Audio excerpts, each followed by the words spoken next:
não vai precisar vender um jogador como vendeu o São Paulo naquela época, não vai ter transição em bastidor político. Então, dificilmente o Botafogo vai repetir aquela campanha do São Paulo. A tendência é que oscile sim, mas oscilações pontuais. Não imagino uma grande crise ou um grande turbilhão capaz de fazer o Botafogo cair tanto no campeonato, ainda mais sendo um time tão seguro defensivamente. E havia sobre aquele São Paulo sempre a interrogação, até pela presença do Diniz.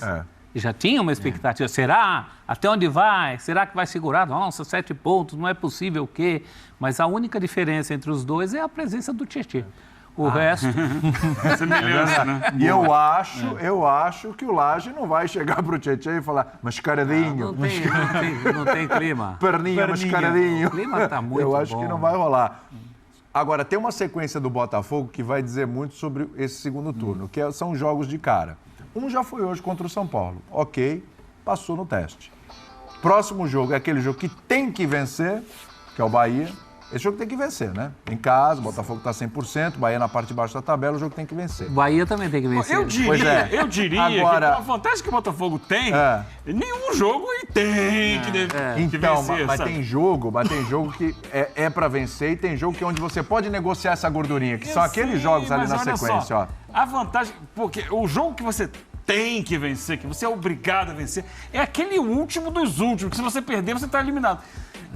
O Botafogo tem hoje 11 pontos de vantagem, ele pode perder 3 jogos. E o Gente, vamos lá. Mas é bom não perder em sequência. Gente, vamos lá. Mas é bom não perder em sequência, que aí a confiança vai lá para baixo. Se perder 9 3 em pontos aí tá ruim? sequência... 9 pontos aí tá ruim? 9 pontos aí? Tá ruim?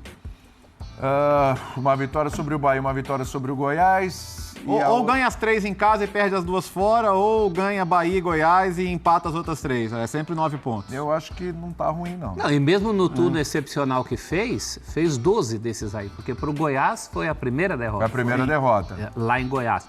O Botafogo sobrou mesmo nos jogos do turno contra Galo e Corinthians. Nesses 2 jogos, o Botafogo sobrou de uma maneira... Contra o Flamengo teve jogador expulso. Contra o Flamengo foi inteligente. Soube jogar o jogo. Bem demais. Contra o Bahia, não foi bem, ganhou em Salvador do Bahia, mas não foi um bom jogo do Botafogo. Exatamente. Não foi um bom jogo do Botafogo. Era o começo também, né? O grande Botafogo, claro, uma vitória sempre contra o Flamengo sempre ajuda a embalar, mas o grande Botafogo começa naquela sequência com Galo e Corinthians, que acho... Agora, a dificuldade é maior, né? Os 2 jogos são fora de casa. Faz 12 aí, Léo? 12 em 5 é difícil, mas 9 e 10... É porque um é um clássico, né? O jogo com o Flamengo... Então, eu fecho 9 e 10. 9 eu só, se você me oferecer 9, agora eu pego. 9 eu acho que faz bem. Volta a tela aí. Volta a tela. Não, acho que 9 não é ruim, não. Mas volta a tela aí. 9 de 15? 9 de 15, pego, pô. 60% de aproveitamento. Pra mim, assim, o Bahia e Goiás tem que vencer os 2. Já fez 6. Né? São 6 pontos aí. Nem, 8. Eu acho que dá pra beliscar um um empatezinho com o Corinthians fora de casa. Não é ruim. Longe disso. Aí já são 7. E com o Flamengo e Atlético, ganhar de um, empatar e perder pro outro. Perder pro Flamengo, o Botafoguense não quer. 10, Qual que você não quer perder? Mas do Flamengo. Não sugira isso, porque realmente Botafoguense, que é Botafoguense, não vai querer perder do Flamengo. Não, e o jogo é no Newton Santos. É no Newton Santos, tem mais essa também. O handicap é a favor do Botafogo. Até pra perder. No tapetinho, pô. É que eu vou falar uma coisa pra vocês. A gente tá falando assim, porque é difícil repetir o feito do primeiro turno e tal, etc. É complicado. Mas é difícil pros outros fazerem o segundo turno que o Botafogo fez o primeiro. Isso que eu ia falar. E outra, nesses jogos aí, qual é o time ali que você olha e fala, isso aqui realmente é uma pedreira, isso é uma carne de pescoço? Gente, é um Flamengo que oscila, a gente não sabe, né, se a gente vai ver de novo aquele Flamengo contra o Grêmio, se a gente vê, a gente não sabe se no jogo seguinte vai ser a mesma coisa, né?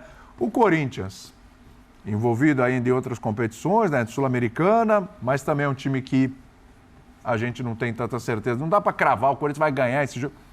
E um Atlético Mineiro, que também... vamos ver, inclusive, amanhã contra o Vasco.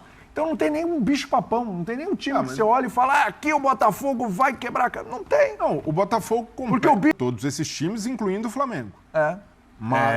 Mas existe ali uma pequena preocupação sobre a falta que o Tiquinho Soares faz. É inevitável.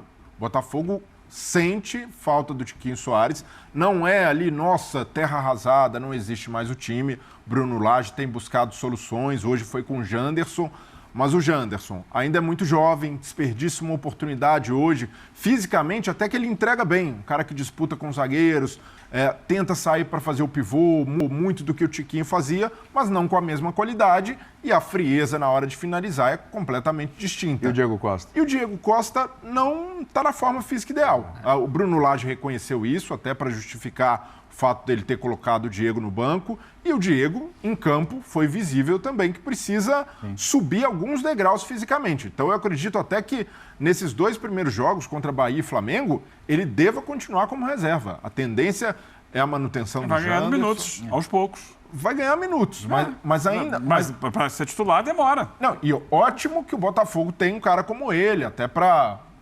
revezar com o Janderson, que é muito cru, mas não, os dois não são Tiquinho e não chegam próximo do impacto que o Tiquinho tinha para o time. Então, por essa ausência, principalmente nos 3 primeiros jogos, que é certa, a gente precisa ver como vai voltar, se volta mesmo nesse prazo determinado, mas sem o Tiquinho Soares, o Botafogo ganha uma dificuldadezinha a mais para fazer os 9 pontos nesses 3 primeiros. Campeão mesmo.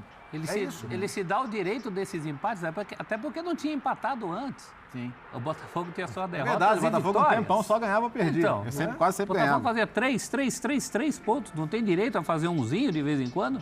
Em jogos difíceis, como fora Aliás, com só o ganhava ou Cruzeiro. perdia, não, só ganhava ou ganhava, né? Sim, só é teve verdade, 2 derrotas. 2 derrotas, Era assim. E insisto, sem tomar gol. Essa defesa é muito forte. E conta com um goleiro que realmente, olha, é que você tem o Fábio jogando muito, você não pode descartar o Bento do Atlético, que até foi convocado aí eu ia falar para os amistosos, imagina, nas eliminatórias, né? Mas o Perry faz um campeonato brasileiro assim, daqueles, hein? Hoje você percebia no final, né, a vibração com as defesas. Não era um jogo qualquer, né? Certamente no começo ele esperava ter no São Paulo. Né? Mas hoje teve lei do ex, né, rapaz? Lei do ex-goleiro. Mas imagina se o São Paulo não tivesse achado o Rafael, o barulho que não seria. Deixamos escapar o Lucas Perry, esse seria o nosso goleiro. Pelo menos o São Paulo tem esse alento, finalmente conseguiu um dono da posição. É verdade, um dono da posição à altura. O PR também se supera, ele falha no jogo com o Inter. Sim. Ele procura a bola e não acha. Estranho. Mas ele se superou no jogo contra o Inter. Na sequência ele fez uma grande defesa e vibrou como se fosse um gol. Ele não foi bem no jogo contra o Inter, porque ele, inclusive no gol, teve um gol impedido do Internacional, irregular lá, que ele sai super mal. Mas assim, se a gente pegar, o Fábio também já falhou nesse campeonato. O Fábio teve uma falha hoje grotesca. Não é? Grotesca. Por pouco não saiu o gol. O Bento já falhou nesse campeonato também. Todo goleiro falha. Todo goleiro falha. São muitos jogos. A falha do PR foi curiosa. Foi curiosa. Ele lembrou aquele meme do John Travolta. É verdade, procurando, né? Onde está? Onde está? Exatamente. Mas ele tem todo o crédito, e hoje botou mais uns créditos aí na conta. Que até alguns lances que ele defendeu a bola, o lance acabou sendo anulado por impedimento. Foi. Mas ele fez umas defesas ali no final do jogo impressionantes, cara a cara. E em sequência, né? A do Pato estava impedido, mas foi uma defesaça. Mas ele foi lá. E até como o adversário hoje foi o São Paulo, a esperança dos secadores do Botafogo é que o Botafogo seja o São Paulo de 2020, que chegou a abrir 7 pontos de vantagem e perdeu o gás no final, não se desmontou e o Flamengo conseguiu dar aquele estirão no final e conquistar o título. Mas você verão 7 pontos, a gente está falando hoje de 11 pontos. E aquela foi uma temporada totalmente atípica, temporada de pandemia, o campeonato só foi terminar em 2021, teve uma virada de ano e virada de mandato no São Paulo, então todo um contexto político que acabou prejudicando. Saída de jogador. Venderam o artilheiro do time antes do campeonato. O Brenner sai, o São Paulo em dificuldade financeira. O Botafogo não vai passar por isso, porque o Botafogo hoje, como SAF, tem um dono, o Botafogo tem tido investimento, já tem orçamento aprovado, não vai precisar vender um jogador como vendeu o São Paulo naquela época, não vai ter transição em bastidor político. Então, dificilmente, o Botafogo vai repetir aquela campanha do São Paulo. A tendência... Então é isso, né, galera? É claro que eles vão falar mais do Botafogo do que pro São Paulo, né? Até porque é o líder do campeonato. Mas eu acho que o São Paulo fez um bom jogo, sim. Eu acho que o empate, cara, né? O São Paulo não jogou com o time titular, muitos jogadores cansados ali, o time meio lento e tal, né? Então, eu acho que é um bom resultado pros dois. Bom pro Botafogo e bom pra nós também, né? Um empatezinho contra o líder também, né? Tivemos chance de ganhar, o Juan perdeu um gol sozinho ali, mas o Botafogo também teve chance também, então o empate tá bom pros dois lados. São Paulo agora tem jogo contra o América fora de casa e o Coritiba em casa, então pô, tem que fazer 4 ou 6 pontos aí, né? Não pode perder para nenhum dos dois e tem que ganhar pelo menos um dos dois aí dá uma volta lá pela briga pelos G6 ali. Então por enquanto a situação não tá tão boa quanto se imaginava, mas tá ali em 10º e tal, então beleza, né? 10 pontos da zona do rebaixamento. São Paulo tá com 28, o Santos tem 18, então 10 pontos da zona do rebaixamento ali, tá tranquilo e foco total nas Copas, né? Não sei o que você achou do jogo, 51 mil pessoas de novo no Morumbi, torcida de parabéns, 13 milhões e meio de renda aí, o dinheiro tá entrando no São Paulo, é só fazer uma boa gestão que o São Paulo volta a ser o que era aí, né? Pelo menos na minha opinião. Então se inscreve no canal, deixa o like, comenta com vocês aí e todos os créditos aí pra ESPN Brasil, link do canal da ESPN na descrição aí, valeu? É nóis, vamos São Paulo!